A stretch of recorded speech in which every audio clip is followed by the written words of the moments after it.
Hello IIT aspirants, welcome to Mathbook. मैं आपका teacher Nitin. पिछले लेक्चर में हमने क्या कवर किया था? पैराबोला की इक्वेशन जिसका वर्टेक्स ओरिजिन था और एक्सिस या तो एक्स एक्सिस है या तो वाई एक्सिस है। अब हम पैराबोला को शिफ्ट करते हैं, मतलब वर्टेक्स को शिफ्ट करेंगे, keeping the axis of parabola parallel to X axis और वाई एक्सिस। तो जो अपना फोटो बनेगा वो फोटो इस प्रकार का होगा और हमने लेट्स से वर्टेक्स को शिफ्ट कर दिया पॉइंट सी कॉमा डी पर। ठीक है, ये फोटो में हमने उसको फर्स्ट क्वाड्रेंट में प्लॉट किया, बट कहीं पर भी हो क्या ही फर्क पड़ता है। तो अब जो पैराबोला की इक्वेशन है वो ये हो जाएगी, मतलब ये हॉरिजॉन्टल फेसिंग वाले पैराबोला की इक्वेशन जिसकी एक्सिस जो है वो पैरेलल टू एक्स एक्सिस है, उसकी इक्वेशन ये हो जाएगी। और अगर पैराबोला ऐसा हुआ जिसकी इक्वेशन, मतलब जिसकी एक्सिस वाई एक्सिस के पैरेलल है, तब उसकी इक्वेशन में यहाँ पर जो है वो एक्स वाला एक्सप्रेशन आएगा स्क्वायर में, मतलब डिग्री 2 में, और यहाँ पर वाई में लीनियर एक्सप्रेशन आएगा। Basically it is what? Shifting of origin. Shifting of origin याद है ना, स्ट्रेट लाइन में पढ़ा था। बस हमने यही तो किया है कि भाई हमने जो अपना स्टैंडर्ड पैराबोला है Y square equal to 4ax, उसका जो वर्टेक्स है वो ओरिजिन से उठाकर सी कॉमा डी पे पटक दिया है। तो ये इक्वेशन हो गई, और इस इक्वेशन की वजह से जो चेंजेस आएंगे वो कोऑर्डिनेट्स में चेंज आएंगे, लेंथ पे कोई चेंज नहीं पड़ेगा। अब प्रॉब्लम को सॉल्व करते वक्त इनिशियल लेवल पर देखो, मैं तुम लोगों को तरीका बताऊंगा, उस चीज को फॉलो करना। थोड़ा सा लेंदी होगा, लाइक 4-5 सेकंड ज़्यादा, लेकिन अगर 3-4 क्वेश्चंस वैसे कर लोगे, चलो ठीक है 8-10 क्वेश्चंस वैसे कर लोगे तो अच्छे से प्रैक्टिस हो जाएगी, और उसके बाद फिर तुम लोग डायरेक्टली उस चीज़ को सॉल्व कर सकते हो। लेकिन पहले अपन फॉर्म जो अपन सॉल्व करेंगे वो कैसे करेंगे? देखो भाई, ये इस पैराबोला की इक्वेशन है, जो भी अपने पास इक्वेशन आएगी वो इस फॉर्मेट की होगी। Let x minus C is equal to capital X and y minus D is equal to capital Y. तो अब जो अपना ये वाला पैराबोला है, x माइनस सी की जगह अपन ने क्या लिख दिया? Capital X. y minus D की जगह अपन ने क्या लिख दिया? Capital Y. तो अपना जो पैराबोला आ गया वो आ गया वाई स्क्वायर कैपिटल वाला, और इधर कैपिटल एक्स। और इस पैराबोला से हम भली भांति वाकिफ हैं, मतलब we are aware of this parabola. इस पैराबोला के बारे में हमको हर चीज पता है। तो स्टार्ट करते हैं वर्टेक्स से। भाई अभी अपन लिखेंगे कैपिटल एक्स, ये कैपिटल वाई, और इधर अपन ने लिख दिया ये नाम इसका वर्टेक्स, या फिर उसके आगे जो जो चीजें लिखनी है। ठीक है भाई, तो ये जो अपना पैराबोला है Y square equal to 4ax, इसके लिए वर्टेक्स क्या होता है? ओरिजिन। तो कैपिटल एक्स ओरिजिन है। अब अगर कैपिटल एक्स ओरिजिन है तो यहां से जरा मैच करो, स्मॉल एक्स किसके इक्वल होगा भाई? ये स्मॉल एक्स और ये स्मॉल वाई। तो अगर कैपिटल एक्स 0 है तो स्मॉल एक्स यहां से कितना हो गया? सी के इक्वल। और अगर कैपिटल वाई 0 है भाई इस पैराबोला के लिए, तो जो अपना वर्टेक्स है वो ओरिजिन है। ठीक है, तो अगर कैपिटल वाई 0 है तो स्मॉल वाई कितना हो गया? Small D. अब अपन बात करते हैं फोकस की। तो अपना ये जो पैराबोला है कैपिटल लेटर्स में जो लिखा हुआ है Y square equal to 4ax, इसका फोकस क्या होता है? a,0, मतलब कैपिटल एक्स कितना? a, और कैपिटल वाई कितना? 0। अब यहां देखो कैपिटल एक्स अगर a है तो स्मॉल एक्स कितना हो गया? a प्लस सी, और कैपिटल वाई कितना है? 0, तो स्मॉल वाई कितना हो गया? d। ओके, एक और चीज निकाल लेते हैं, इक्वेशन ऑफ डायरेक्ट्रिक्स। ये जो पैराबोला है इसके लिए इक्वेशन ऑफ डायरेक्ट्रिक्स क्या होगी? Capital X plus A equal to 0, और कैपिटल एक्स किसके बराबर है? Small X minus C. तो डायरेक्ट्रिक्स हो गई small X minus C plus A equal to 0। Coordinates में चेंज आएगा, इक्वेशन में चेंज आएगा, लेंथ पे कोई चेंज नहीं आएगा। ऑब्वियसली कोई इस पैराबोला की लेंथ पूछेगा अपने से लेटस रेक्टम की, दैट इज 4a। ये फोटो में भी वही सब चीजें लिखी हुई है, which is you don't have to learn. समझ गया ना? हमने इसको कैपिटल वाई से रिप्लेस किया, हमने इसको कैपिटल एक्स से रिप्लेस किया। कैपिटल एक्स और कैपिटल वाई के टर्म्स में जो अब पैराबोला आया Y square equal to 4x, उसके बारे में हमको सब चीजें पता है। ठीक है, चलिए तो अब इसी तरीके से या डायरेक्टली भी कर सकते हो। See I am not telling you कि तुम लोग इसी तरीके से इसको सॉल्व करो, लेकिन हाँ इनिशियल लेवल पर क्या होता है ना, कंफ्यूजन होता है कि यार ये प्लस कर दिया, कभी माइनस कर दिया। तो ये जो तरीका है ये एकदम सेफ तरीका है। 1-2 सेकंड ज़्यादा लगेंगे लेकिन कोई दिक्कत नहीं है इसमें। इस क्वेश्चन को आप लोग सॉल्व करिए, 3 पार्ट्स से हैं, तो आराम से इसको आंसर करिए 10 मिनट के लिए वीडियो को पॉज करके। चलिए भाई सॉल्व करते हैं। पहला है y + 3 the whole square equal to 8x + 24। अब देखो अपना जो x का कोएफिशिएंट है और इधर जो y का कोएफिशिएंट है वो 1 होना चाहिए। अगर वो नहीं हुआ तो हम उसको उस तरीके से एडजस्ट कर लेंगे कॉमन निकाल कर। तो यहां से कॉमन क्या निकालते हैं, 8 इधर आ गया x + 3। अब अपन क्या करते हैं, x + 3 को ले लेते हैं कैपिटल X और y + 3 को ले लेते हैं कैपिटल Y। कैपिटल X और कैपिटल Y के टर्म्स में हमको सब चीजें पता है। इक्वेशन क्या बन गई कैपिटल X और कैपिटल Y के टर्म्स में, y square equal to 8x। अब इस पैराबोला के लिए 4a इक्वल टू 8 है तो a की वैल्यू कितनी हो गई, +2। ठीक है, अब ये चीज अपने को पता चल गई। अपन सब चीजें निकाल लेंगे, focus, directrix, axis, equation, length of latus rectum, extremities of latus rectum. ठीक है भाई, चलिए निकालते हैं। क्या है अपना पैराबोला जिसको हमने इस तरीके से लिख दिया। अब ये capital X, capital Y, small x, small y। पहले हम बात करेंगे वर्टेक्स की। तो ये वाला पैराबोला है, इसका वर्टेक्स क्या है, 0,0। तो कैपिटल X हो गया 0, कैपिटल Y हो गया 0। अब हमने कैपिटल X किसको माना है, x + 3 को, है कि नहीं भाई? तो अगर कैपिटल X 0 है तो कैपिटल X अगर 0 है तो स्मॉल x कितना आ रहा है यहां से, ये 0 इक्वल्स टू x + 3, तो स्मॉल x आ गया -3। उसी तरीके से कैपिटल Y अगर 0 है ना भाई, तो स्मॉल y कितना आ गया -3। तो अपना जो पैराबोला है, जो गिवन पैराबोला है, ये वाला पैराबोला, इसके लिए जो वर्टेक्स है वो है -3, -3। भाई अपन आंसर जो करेंगे वो तो स्मॉल x और स्मॉल y के लिए करेंगे ना, क्योंकि ओरिजिनल इक्वेशन तो ये है, ये हमने इसको मॉडिफाई किया है अपनी कन्वीनियंस के लिए। फिर वर्टेक्स के बाद, वर्टेक्स खैर पूछा नहीं था क्वेश्चन में, बट ठीक है। फिर है फोकस। तो ये वाला जो पैराबोला है capital Y square equal to 8x है, इसके लिए फोकस क्या है, a, 0। मतलब कैपिटल X से जो है वो a है, और a कितना है भाई, 4a इक्वल टू 8 है, तो a कितना हो गया 2। तो ये हो गया 2 और ये हो गया 0। अब देखो भाई कैपिटल X अगर 2 है तो स्मॉल x कितना हो जाएगा, 3 को इस साइड लेके आएंगे, 2 - 3 बोले तो -1। और कैपिटल Y अगर 0 है तो स्मॉल y कितना हो जाएगा, वो -3 ही रहेगा। अब अपने को क्या फाइंड करना है, एक्सिस की इक्वेशन। ये जो अपना पैराबोला है y square equal to 8x, इसके लिए एक्सिस की इक्वेशन क्या होती है, y इक्वल टू 0, मतलब कैपिटल Y इक्वल टू 0।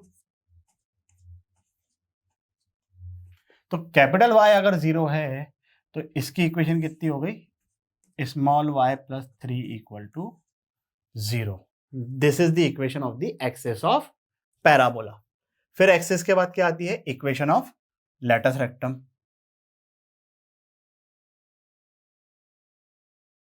तो ये जो अपना पैराबोला है Y square equal to 8x है, इसके लिए लेटस रेक्टम की इक्वेशन कर दी। अच्छा, डायरेक्ट्रिक्स की इक्वेशन तो अभी तक निकाली नहीं है, कोई बात नहीं, निकाल लेंगे, पहले इक्वेशन ऑफ लेटस रेक्टम निकाल लेते हैं। तो इसके लिए लेटस रेक्टम की इक्वेशन क्या होती है, capital X equal to A, भाई फोकस से पास कर दी ना, तो capital X equal to A कितना है 2, और कैपिटल एक्स अगर इक्वल टू 2 है, इसका मतलब है कि small X plus 3 is equal to 2। अभी 2 को इस साइड लेके आ जाओ तो x प्लस 1 इक्वल टू 0 हो जाएगा। That's a very simple thing. ठीक है भाई, अभी लेटस रेक्टम के बाद नेक्स्ट चीज है डायरेक्ट्रिक्स की इक्वेशन। डायरेक्ट्रिक्स की इक्वेशन, ये जो अपना पैराबोला है Y square equal to 8x, इसके लिए क्या होती है, x plus A equal to 0, मतलब x प्लस 2 इक्वल टू 0। और कैपिटल एक्स के लिए कितना आ जाएगा, कैपिटल एक्स की जगह क्या आ जाएगा, small X plus 3, so that will be small X plus 3 plus 2 equal to 0, मतलब small X plus 5 equal to 0। समझ गए ना, है ना। ऐसा लग रहा है ना कि यार क्या इतनी एकदम सिंपल चीज करो सर, क्या पका रहे हो, बट ठीक है, ये जरूरी है, ये समझ में आ गया। लेंथ ऑफ लेटस रेक्टम की बात करें, हाँ ठीक है भाई, इसकी लेंथ ऑफ लेटस रेक्टम 8 ही होगी। ओके, चलो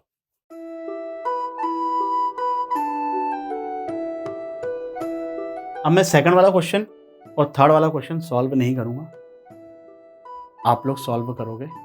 चाहो तो कमेंट करके मुझे आंसर लिख के भेज सकते हो, नहीं तो टेलीग्राम ग्रुप तो है ही, टेलीग्राम ग्रुप की लिंक हर वीडियो के डिस्क्रिप्शन में है, वो ज्वाइन कर सकते हो। वहाँ पे मैं डाउट्स भी सॉल्व करता हूँ, वहाँ पर चाहो तो अपना आंसर भेज सकते हो, मैं बता दूंगा सही है कि नहीं है। वैसे आई एम 101% श्योर कि आप लोग सही कर ही लोगे, क्योंकि बहुत बड़ी चीज़ नहीं है। बस थोड़ी सी बातों का ध्यान रखना है इधर, कि जैसे यहाँ पे अपने को x का कोएफिशिएंट कितना चाहिए 1, और यहाँ पे भी y का कोएफिशिएंट 1 चाहिए, तो यहाँ से मैं बाहर निकालूंगा, क्या निकालूंगा बाहर, 2 बाहर निकालूंगा। तो 2 जब बाहर निकलेगा तो स्क्वायर में से बाहर निकलेगा, मतलब 4 बन के निकलेगा। तो ये जो इक्वेशन है, ये इसका जो स्टैंडर्ड फॉर्म है वो हो गया x plus 3 the whole square. इधर से कितना निकला बाहर 4, और इधर से कितना बाहर निकाल रहा हूं 12, तो 12 बाय 4 दैट विल बिकम 3, और इधर क्या बचेगा y प्लस 8 बाय 12, मतलब 2 बाय 3। ये बात समझ में आई ना भाई। टारगेट क्या था, कोएफिशिएंट को अपने को 1 रखना है x और y का, बस फिर तो सॉर्टेड है जिंदगी। आगे तो फिर इसको रिप्लेस कर दो कैपिटल एक्स से, इसको रिप्लेस कर दो कैपिटल वाई से, ये वर्टिकल टाइप का पैराबोला बन गया। उसके बारे में सब चीज़ें अपने को ऑलरेडी पता ही है, रिप्लेसमेंट करो आंसर आ जाएगा बहुत ही बढ़िया तरीके से। अब ये जो इक्वेशन है थोड़ी सी देखने में ऐसा लग सकता है कि यार इनसे मिलती जुलती नहीं है, थोड़ा सा डिफरेंस है, बहुत ज़्यादा नहीं, बहुत थोड़ा सा डिफरेंस है, उसको भी अपन कर लेते हैं एडजस्ट। मतलब मैं बता रहा हूँ सिर्फ एडजस्ट कैसे करना, उसके आगे सॉल्व तो आप लोगों को ही करना पड़ेगा। ये जो है Y square minus 8x plus 6y plus 25, तो जो स्क्वायर वाले टर्म्स हैं उनको एक तरफ रखते हैं, और ये जो है इसको इस तरफ लेके गए। अब यहां पर ये बनना चाहिए परफेक्ट स्क्वायर, परफेक्ट स्क्वायर बनाते आता है भाई। वाई स्क्वायर का कोएफिशिएंट 1 है, तो y के कोएफिशिएंट के हाफ का स्क्वायर ऐड और सब्ट्रैक्ट कर देंगे। y का कोएफिशिएंट कितना है इधर 6 का हाफ कितना 3 का स्क्वायर कितना 9, -9 करेंगे, या तो ये बोल लो कि RHS में भी अपन ने +9 कर दिया।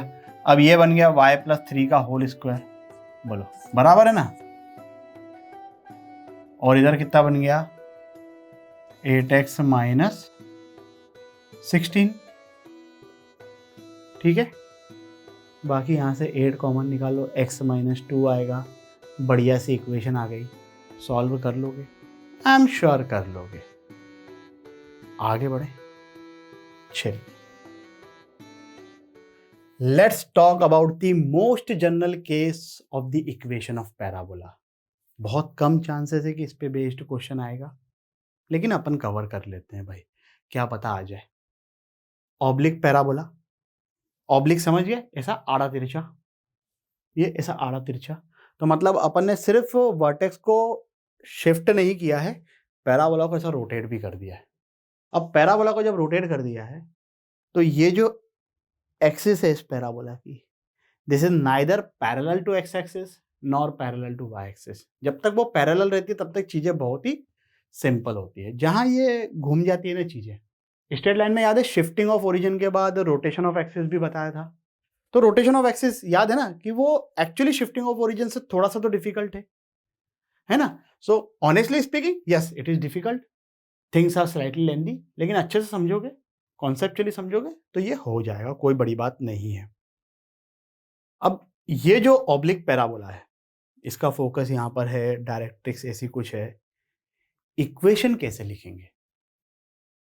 तो इक्वेशन लिखने के लिए जो अपना पहला पैराबोला था, मतलब जो स्टैंडर्ड वाला पैराबोला था, y square equal to 4ax, इधर प्लस माइनस लिख सकते हैं, दोनों ही चलेंगे। ये जो y है, अब इसको देखो अपन थोड़ा सा जो ना, जिस तरीके से अपन इसको डिफाइन करने वाले हैं, वो इसको डिफाइन करने का तरीका अपन चेंज करते हैं। मगर क्यों? क्यों कर रहे हैं ऐसा? चलो देखो बताता हूं। अगर आप किसी चीज को रोटेट करते हो या शिफ्ट करते हो तो लेंथ नहीं चेंज होती है, ये बात समझ रहे हो। अब अगर अपन रोटेट कर रहे हैं, देखो पहले जब तक शिफ्ट कर रहे थे तब तक के क्या हो रहा था कि सिर्फ कोऑर्डिनेट्स में चेंज आ रहा था, है ना, इक्वेशन में प्लस माइनस का चेंज आ रहा था। अब जब अपन रोटेट कर रहे हैं तो एक्स और वाई दोनों में चेंज आएगा, पूरी इक्वेशन कंप्लीटली अब अलग ही दिखाई देगी। लेकिन ये सब करने के बाद भी लेंथ चेंज नहीं होती है भाई। तो अब जो अपन बात करेंगे वो लेंथ के टर्म्स में करेंगे। समझ में आ गया ना क्यों कर रहे हैं ऐसा? क्योंकि लेंथ चेंज नहीं होती है। तो ये जो पैराबोला है, यहां पर कोई पॉइंट ले लिया हमने P, और ये है इसके कोऑर्डिनेट्स x, y।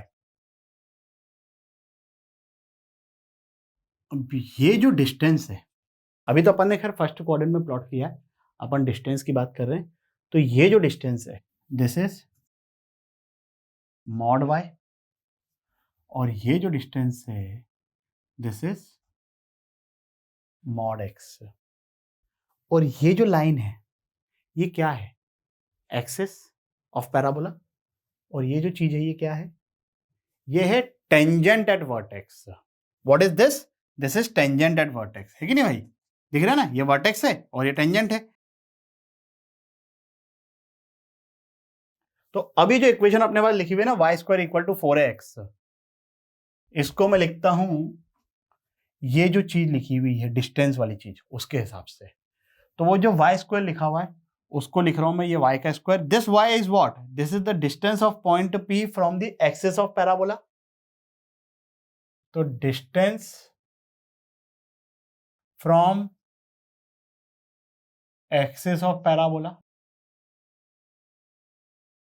का square equal to plus minus, मैंने ऑलरेडी बोला था, ठीक है भाई, Y square equal to 4x लिखूं या Y square equal to -4x लिखूं, क्योंकि अपने को डिस्टेंस के टर्म्स में बात करनी है भाई, ये तो नॉन नेगेटिव होगा ना।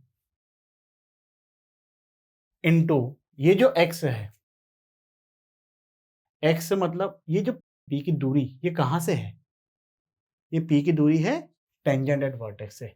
तो into distance of p from, इधर भी डिस्टेंस ऑफ p है ना। अभी मैं इसको अच्छे तरीके से लिख के बताता हूं, distance of p from tangent at vertex. तो ये एल आर का मतलब इधर लेंथ ऑफ लेटेस्ट रेक्टम है, ओके। तो अब अगर अपन ने पैराबोला को घुमा भी दिया भाई, घुमा दिया, तो एक्सिस बदल जाएगी, डायरेक्ट्रिक्स बदल जाएगी, डायरेक्ट्रिक्स बदल गई मतलब टेंजेंट एट वर्टेक्स बदल गई, लेकिन जो लेंथ है वो लेंथ नहीं बदलेगी। So this is the general equation of parabola. यहां पे प्लस माइनस भी आएगा, distance of P from axis of parabola इसका स्क्वायर, जैसे अभी वाई स्क्वायर आया था, is equal to plus minus length of latus rectum into distance of P from tangent at vertex. P क्या है? P is a point on parabola. थोड़ा सा हो सकता है कि डिफिकल्ट लग रहा हो, अगर नहीं लग रहा तो बहुत ही अच्छी बात है, बधाई हो। लेकिन अगर लग रहा है, क्वेश्चन सॉल्व करते हैं, अच्छे से फील आ जाएगी। सॉल्व करो इसको 5 मिनट के लिए वीडियो को पॉज करके। चलिए भाई, क्या आंसर है इसका?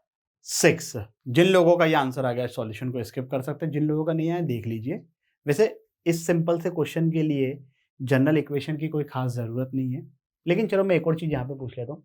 ये देखो भाई, डायरेक्ट्रिक्स की इक्वेशन ये लिखी हुई है, तो मुझे एक्सिस का स्लोप बता सकते हो क्या? 3/4। कैसे भाई? डायरेक्ट्रिक्स के परपेंडिकुलर होती है एक्सिस। डायरेक्ट्रिक्स का स्लोप कितना है? -4/3। तो एक्सिस का स्लोप कितना हो गया? 3/4। तो एक्सिस की जो इक्वेशन होगी ना, that will be of the form 3x - 4y plus some constant equal to 0। और डायरेक्ट्रिक्स के पैरेलल होती है टेंजेंट एट वर्टेक्स। खैर, जब उसकी जरूरत पड़ेगी, अभी पड़ेगी ऑब्वियसली अगले क्वेश्चन में, तो उसको यूज करेंगे। फिलहाल इस क्वेश्चन को कैसे सॉल्व करना है, देखो स्टार्टिंग में मैंने बताया था कि फोकस से डायरेक्ट्रिक्स के बीच का डिस्टेंस कितना होता है? 2a। और लेंथ ऑफ लेटस रेक्टम कितनी होती है? 4a। मतलब length of latus rectum is twice of the distance between focus and directrix. Focus अपने पास है, डायरेक्ट्रिक्स अपने पास है, किसी पॉइंट से किसी लाइन का डिस्टेंस निकालते अपने को बचपन से ही आता है, which is in this case 2a। चाहो तो d लिख सकते हो। Distance formula ax1 + by1 + c by √a² + b², so that is -8 + 9 + 14 divided by 5.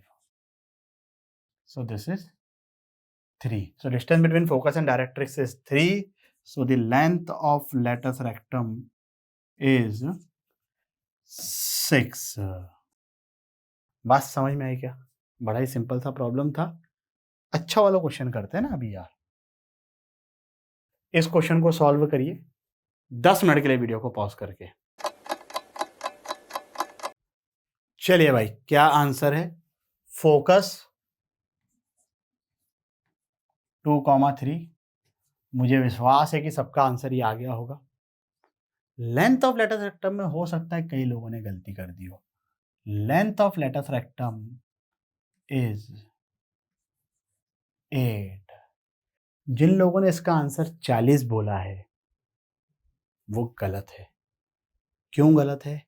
क्या गलती हुई? बहुत कॉमन मिस्टेक है, लेकिन आज के बाद फिर रिपीट नहीं करेंगे। ओके, पहले फोकस की बात कर लेते हैं भाई। अब फोकस निकालने के लिए ये जो इक्वेशन है ना, इसको, ये जो डिस्टेंस वाला एक्सप्रेशन है उसमें लिखने की कोई खास आवश्यकता नहीं है। लेंथ ऑफ लेटस रेक्टम के लिए ये बहुत ही जरूरी है, तो अपन शुरू से ही इस चीज की आदत डालते हैं। अब वो कैसे लिखते हैं देखो भाई। जब भी अपन किसी पॉइंट का किसी लाइन से डिस्टेंस निकालते हैं तो डिनोमिनेटर में √a² + b² आता है कि नहीं आता है? अब अगर x, y का डिस्टेंस मैं 3x - 4y + 6 = 0 से निकालता हूं, सो that will B 3x - 4y + 6 by √3 का स्क्वायर + 4 का स्क्वायर। डिस्टेंस वाले में ये चीज आती है ना, तो यहां पर डिवाइड बाय किससे करना पड़ेगा? ये I am talking about the standard expression है ना। फोकस निकालने के लिए ये जरूरी नहीं है ये पार्ट, लेकिन लेंथ ऑफ लेटस रेक्टम जिन लोगों का आंसर 40 आया है वो इसी वजह से आया है, यही गलती हुई है भाई। चलो, तो यहां पर 5 से हमने इसको डिवाइड कर दिया भाई, क्योंकि लेंथ की बात हो रही है। इधर स्क्वायर किया है। अब देखो भाई, इधर 5 के स्क्वायर से डिवाइड किया है तो यहां पे भी करना पड़ेगा। अच्छा, यहां पर भी तो लेंथ वाली कहानी आती है, और यहां पर फिर से वही डिनोमिनेटर में क्या आएगा? √a² + b², मतलब 16 + 9 का √5। तो दैट इज 4x + 3y - 27/5। अब यहां पर हमने डिवाइड किया 5 के स्क्वायर से। एक 5 तो यहां पर इसने कॉम्पनसेट कर लिया, एक 5 बचा। वो 5 इस -40 के साथ चले जाएगा तो यहां पर आ गया -8। बस अब तुमको जो निकालना है निकाल लो। लेंथ ऑफ लेटर सेक्टम तो बड़े ही आराम से दिख रही है कि वैल्यू उसकी 8 है। फोकस कैसे निकालेंगे भाई? देखो अपना जो बेसिक वाला पैराबोला होता है y² = 4ax, उसके लिए फोकस होता है a,0। मतलब जो ये एक्सप्रेशन है y² = 4ax, इसमें अपन इस x को a के इक्वल कर देते हैं और इस y को 0 के इक्वल कर देते हैं। So that is focus. यहां पर x की जगह क्या लिखा हुआ है? अब ये पूरा तामझाम 4x + 3y - 27 डिवाइडेड बाय 5, उसको कर देंगे a के इक्वल। अब a कितना है भाई? ये लिखा हुआ है 4a, तो 4a अगर घटे 8 है तो a कितना हो गया? -2। तो इस एक्सप्रेशन को कर देंगे -2 के इक्वल और इस एक्सप्रेशन को कर देंगे 0 के इक्वल, क्योंकि y 0 होता है ना। कनेक्ट कर पा रहे हो ना भाई? y² = 4x के लिए क्या होता है focus? a,0। Focus focus a,0। a कितना है यहाँ पे? -2। x की जगह क्या लिखा हुआ है? ये लिखा हुआ है। y की जगह क्या लिखा हुआ है? ये लिखा हुआ है। चलो तो इसको अपन सॉल्व करते हैं।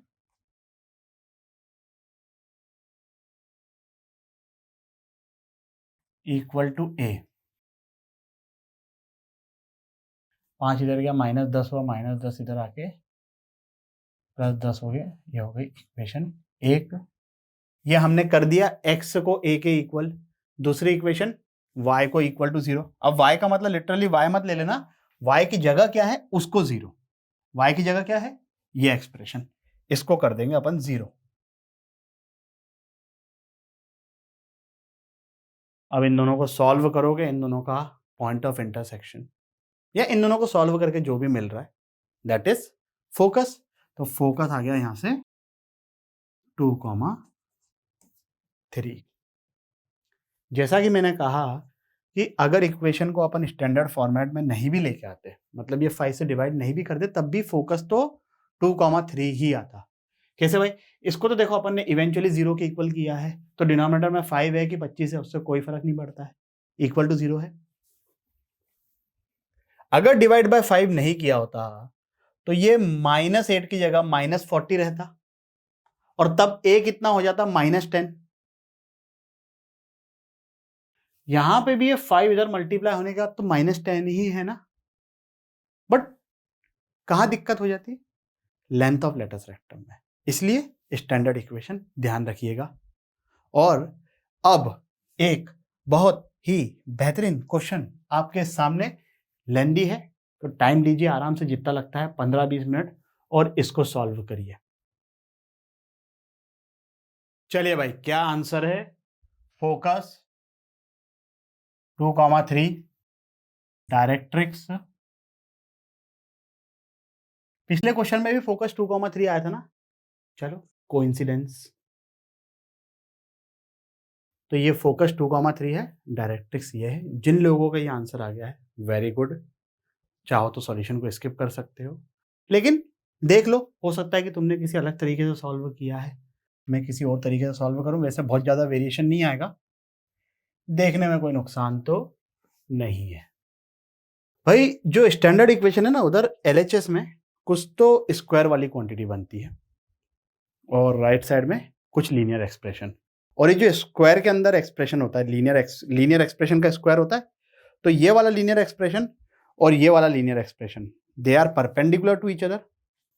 ये देखो 3x - 4y 4x + 3y, ये परपेंडिकुलर होते हैं, इधर स्क्वायर होता है उधर नहीं होता है, तो यहां पर उस चीज को अपने को एडजस्ट करना पड़ेगा। अब देखो स्क्वायर वाली टर्म्स तो ये 3 दिख रही है भाई, 16x² + 8xy + y², जो कि क्लियरली दिख रहा है कि 4x + y का स्क्वायर है। लेकिन डायरेक्टली सिर्फ इसका स्क्वायर मत लिख देना, हो सकता है कि इधर कुछ कांस्टेंट भी हो जो कि हमको नहीं पता है। भाई देखो 4x + y का जब तुम स्क्वायर करोगे तो यहां पर आएगा 16x² जो कि है, y² जो कि है, 2 × 4x × y that is 8xy जो कि है, और यहां पर ये जो कांस्टेंट आता है लैम्डा लिख देता हूं मैं इसको। इस लैम्डा की वजह से ये जो 3 टर्म्स हैं इसमें कोई फर्क नहीं आएगा। आएगा क्या? इसमें क्यों आएगा? है ना भाई, a plus B plus C the whole square का फॉर्मूला क्या होता है? a square plus B square plus C square plus 2ab plus 2bc plus 2ca। तो जो क्वाड्रेटिक वाली टर्म्स आनी थी वो तो इन दो की वजह से आ जाएगी, बाकी इस लैम्डा की वजह से x वाली टर्म आएगी, y वाली टर्म आएगी और कांस्टेंट वाली टर्म आएगी। इसको इक्वल टू अपन ने कर दिया 4a। इस 4a की वैल्यू निकालेंगे ऑब्वियसली, और जो ये लाइन है 4x plus Y plus lambda, इसका स्लोप कितना है? -4। तो इसके जो परपेंडिकुलर लाइन होगी उसका स्लोप कितना हो जाएगा? 1/4। तो वो जो इक्वेशन होगी वो इस प्रकार की होगी। एग्री? ये एक रफ आइडिया मिल गया अपने को। अब हमें किसकी वैल्यू निकालनी है? लैम्डा की वैल्यू निकालनी है, ए की वैल्यू निकालनी है, म्यू की वैल्यू निकालनी है। कैसे निकालेंगे भाई? शुरू की जो 3 चीजें हैं, X square, X Y, Y square, उसको तो अपन ने हैंडल कर लिया। बाकी क्या बचा? एक्स का कोएफिशिएंट, वाई का कोएफिशिएंट और कांस्टेंट टर्म। ठीक है, एक्स का कोएफिशिएंट यहां पर ऑब्जर्व करते हैं। एक्स कब आएगा? देखो जब मैं इसका स्क्वायर कर रहा हूं, सो दिस विल बी, चलो मैं लिख लेता हूं, वैसे डायरेक्टली भी कर सकते हैं बट तुम लोग इतना फोर्स से कर रहे हो तो लिख लेता हूं यार। ओके, वो सब चीजों को भी इस साइड ले आता हूं भाई मैं।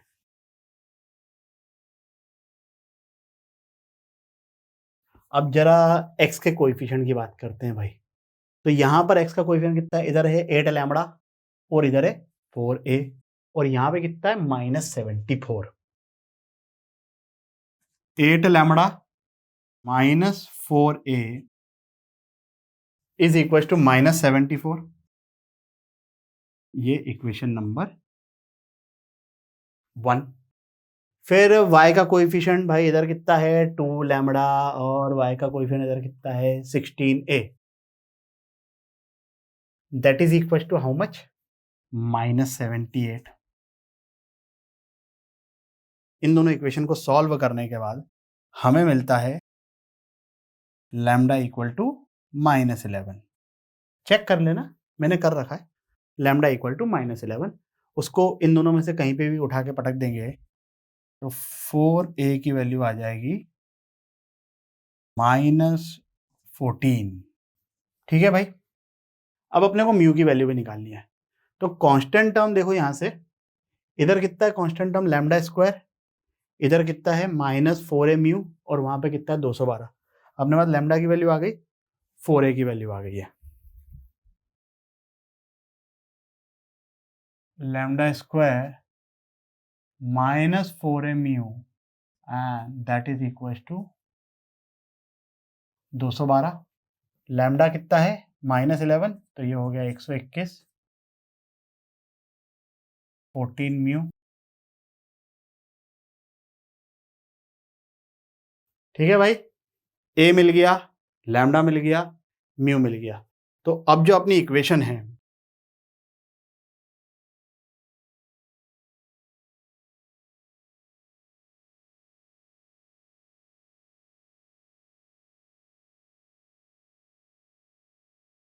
अब हमें क्या निकालना है? फोकस निकालना है और डायरेक्ट्रिक्स की इक्वेशन निकालनी है। तो पहले हम इसको स्टैंडर्ड फॉर्मेट में कन्वर्ट करेंगे। वो मैंने ऑलरेडी बोल रखा है कि फोकस निकालने के लिए ज़रूरत नहीं है, लेकिन डायरेक्ट्रिक्स की इक्वेशन निकालने के लिए दैट विल बी इम्पॉर्टेंट। तो यहाँ पर √(a² + b² से डिवाइड करना पड़ेगा, मतलब कितना हो गया? √16 + 1 बोले तो 17। थोड़ा गंदा सा फिगर है बट वो मैनेज हो जाएगा। आंसर तो तुम लोगों ने ऑलरेडी देख लिया ना कि अच्छा है। तो इधर √17 का होल स्क्वायर, इधर कितना आ गया? -14/√17। एक √17 इधर रहेगा और एक √17 इधर रहेगा। क्यों? क्योंकि भाई इधर √17 का स्क्वायर है ना, इधर एक √17 आएगा, तो हमने एक इसके साथ एडजस्ट कर लिया। अब यहां से ये हो गया y², ये हो गया 4a, और ये हो गया x स्टैंडर्ड फॉर्म। तो a कितना आ रहा है? दिस डिवाइडेड बाय 4, तो दैट विल बी -7/2√17। अब फोकस जब निकालते हैं तो फोकस निकालने के लिए y को कर देंगे 0, मतलब डिवाइडेड बाय √17 इक्वल टू 0, तो वो तो इक्वल टू 0 में ही एडजस्ट हो जाएगा। ये अपन फोकस निकाल रहे हैं, ये y इक्वल टू 0 करके किया जैसे पिछले वाले क्वेश्चन में किया था। और x के लिए क्या करेंगे, x minus 4y plus 13/2 by √17 and that is equal to a कितना होगा भाई, 4a ये है, तो this divided by 4 minus 7 divided by 2 √17। अब √17 से √17 कट गया, ये इस साइड आएगा। दो इक्वेशन है, सॉल्व करो, बढ़िया सा आंसर आ जाएगा। x की वैल्यू आ गई 2, y की वैल्यू आ गई 3, तो फोकस हो गया 2,3। डायरेक्ट्रिक्स की बात करें तो भाई y² इक्वल टू 4x के लिए डायरेक्ट्रिक्स की इक्वेशन क्या होती है, x plus a equal to 0। x की जगह यहां पर स्टैंडर्ड फॉर्म, ये भाई स्टैंडर्ड फॉर्म है ना, तो x की जगह क्या है ये, तो x plus a equal to 0, x अपना ये यहीं पे लिख देते हैं कलर बदल के, प्लस a और a ये √17 तो कॉमन निकल के कैंसिल हो जाएगा। इधर है 13/2, इधर आएगा -7/2, 13/2 माइनस 7/2 इज 6/2 विच इज 3। तो ये इक्वेशन हो गई डायरेक्ट्रिक्स से की। बात समझ में आई क्या? इस वीडियो के लिए बस इतना ही। आशा करता हूं कि आपको ये टॉपिक भी अच्छे से समझ आया होगा। अगर समझ में आया हो तो लाइक, कमेंट, सब्सक्राइब करें और अपने दोस्तों के साथ भी शेयर करें। अगले वीडियो तक के लिए सावधान रहें, सुरक्षित रहें। जय हिंद।